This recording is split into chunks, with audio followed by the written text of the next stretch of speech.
Prezados amigos radiovintes, a minha saudação com fé no Filho de Deus, a fé que vence o mundo. Desta feita, trago um assunto sobre saia do buraco. Vamos fazer a introdução.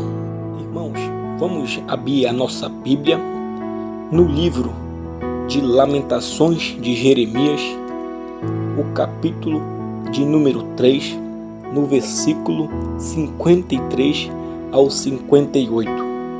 Para me destruírem, lançaram-me na cova e atiraram pedra sobre mim. Águas correram sobre a minha cabeça, eu disse, estou perdido. Invoquei o teu nome, Senhor, desde a mais profunda cova. Ouviste a minha voz. Não escondas o teu ouvido ao meu suspiro, ao meu clamor. Aproximaste no dia em que invoquei e disseste, não temas. Pleiteaste, Senhor, as causas da minha alma e remiste a minha vida. Graças a Deus. Eu quero continuar lendo o 59 até o 60. Diz assim: viste, Senhor, a injustiça que me fizeram, julga a minha causa. Viste todas as suas vinganças, todos os seus pensamentos contra mim. Isaías, no capítulo 40, versículo 9, diz assim: tu, ó Sião, que anuncia boas novas, sobre o monte alto, tu, Jerusalém, que anuncia boas novas, levanta a tua voz fortemente, levanta-a, não temas, e diz às cidades de Judá, eis aqui está vosso Deus. Salmos 30, verso 3, diz assim: Senhor, fizeste subir a minha alma da sepultura, converteste-me a vida para que não descesse ao abismo. Voltando para o livro de Isaías 38, verso 17. Eis que foi para a minha paz que tive grande amargura, mas a ti agradou livrar a minha alma da cova da corrupção, porque lança-te para trás das tuas costas todos os meus pecados. Introdução. Muitas pessoas se encontram em situações difíceis. Hoje, mais de qualquer outra época, as adversidades nos comprimem, deixam-nos encurvados. Quando os problemas se envolveram, não conseguimos ver uma saída. É como se caísse em um imenso buraco no qual não há nada que possa sentir de apoio ou escaparmos dele.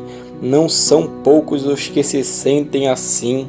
Muitos entraram no abismo da corrupção, outros no abismo da dívida e outros na caverna do desespero, irmãos, do medo ou do desânimo. Ainda aqueles que passam por lutas dificílimas e gritam, como o salmista Davi disse no Salmos 116, verso 3, os cordéis da morte me cercaram e a angústia do inferno se apoderaram de mim, envolvi aperto e tristeza. No verso 4 e 5 do Salmos 18, Davi diz assim também: tristeza de morte me cercaram e torrente da impiedade me assombram. Tristeza do inferno me cingiram, laço de morte me surpreenderam. Ora, irmão, amigos, radiouvinte, irmã jovem, o cristão passa por momentos difíceis, sim.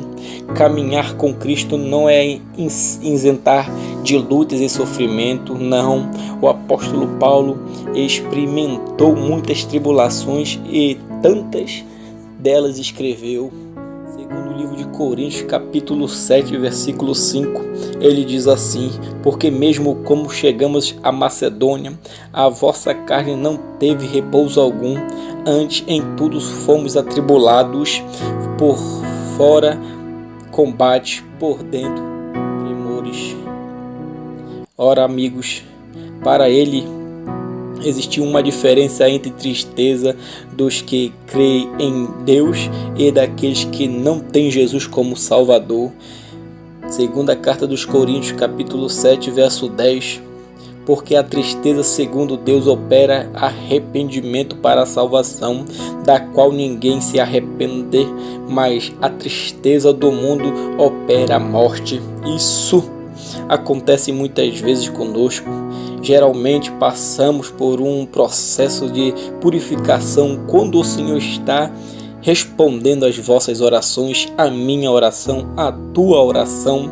Passamos por um processo de crescimento para alcançarmos o amadurecimento espiritualmente. Temos de crescer como filhos, como igreja, como pastor, como diácono, como escolhido, como os conselheiros e como os pais. Temos que crescer espiritualmente. Pedir a Deus mais poder e Ele atende. Clamamos: Senhor, renova-nos, purifica-nos. Ele ouve e começa a nos transformar. Deus pega a tua oração e começa a ser atendida. Ele vai te transformando no processo que você vai buscando. Deus quer nos mostrar uma saída, mas para isso é preciso que Ele nos abale. Se nos deixar quietos, não haverá melhora. As mudanças não acontecerão. Quando cantamos, quero ser um vaso na mão do oleiro, Deus nos atende. Sim, você canta e Deus atende. O que o oleiro faz com barro, eu pergunto a você. Como ele se transforma em um vaso, eu pergunto a você. Amassando, eu te respondo. Apertando e moldando, dando a forma que deseja. O objeto não opina a respeito do processo da sua transformação, da sua formação. O artesão é o engenheiro, é o construtor que vai fazer da forma que ele quer. E esse engenheiro, esse arquiteto, esse construtor é Deus.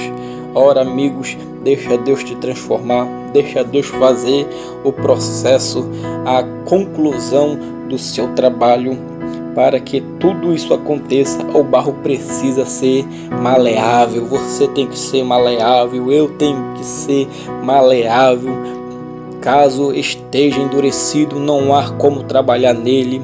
O profeta Jeremias recebeu de Deus uma mensagem e este foi a respeito. Preste atenção o que Deus falou para Jeremias no capítulo 18, no versículo 1 ao verso 6.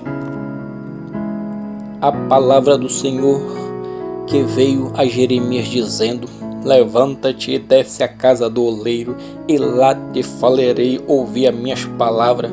E desci à casa do oleiro, e eis que ele estava fazendo a sua obra sob as rodas, como o vaso que ele fazia de barro. Quebrou-se na mão do oleiro, tornou a fazer dele outro vaso, conforme o que pareceu bem aos seus olhos do oleiro fazer.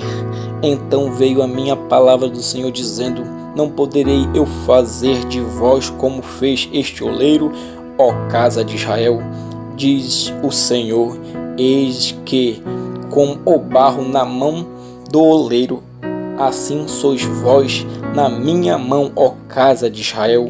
Enquanto está mole, irmãos, enquanto o barro está amolecido, o barro pode ser moldado, modelado, transformado, mas depois de endurecido não pode ser mais mudar a sua forma ou insistir, ele se despedaçará. Deus nos quer maleáveis em suas mãos.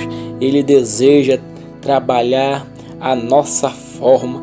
Quando nos aparecer como Cristo, Deus vai trabalhar até você ficar igualzinho a Ele. Muitas vezes, para chegarmos onde Deus quer nos colocar, para alcançarmos as vitórias que Ele quer nos dar, somos amassados como barro. Sim, o povo de Israel se sentiu assim várias vezes. Em uma delas, a situação era tão crítica que ele estava literalmente no buraco. Vamos obter nessa história bíblica e aprender muito. Você se prepare para sair do buraco. Deus está te convidando nessa introdução. Saia do buraco, não desista, olha para cima. Uma luz, vai alguém descer uma corda e vai te tirar. Jeremias no capítulo 38, no versículo 6, diz assim também, que Jeremias estava lá no buraco, naquela cisterna que jogaram ele, mas um dia Deus levantou um homem que provavelmente era da África, um homem que não era do seu povo, mas Deus usou pessoas distantes para ajudar. Vai vir ajuda para você, irmão, vai vir ajuda para você, irmã, de local que você menos espera, que você menos imagina, vai chegar uma pessoa para te ajudar. Esta é a minha oração, em nome do Senhor Jesus Cristo. Deus, arranca meu irmão do buraco da depressão, arranca minha irmã do buraco das tribulações, das covas dos leões. Deus, faz ele ver a luz no fim do túnel, e Deus te ajude nesta tarde, nesta manhã, nesta madrugada em que você está escutando esta programação. Que Deus te abençoe, com fé no Filho de Deus, a fé que vence o mundo, e saia do buraco.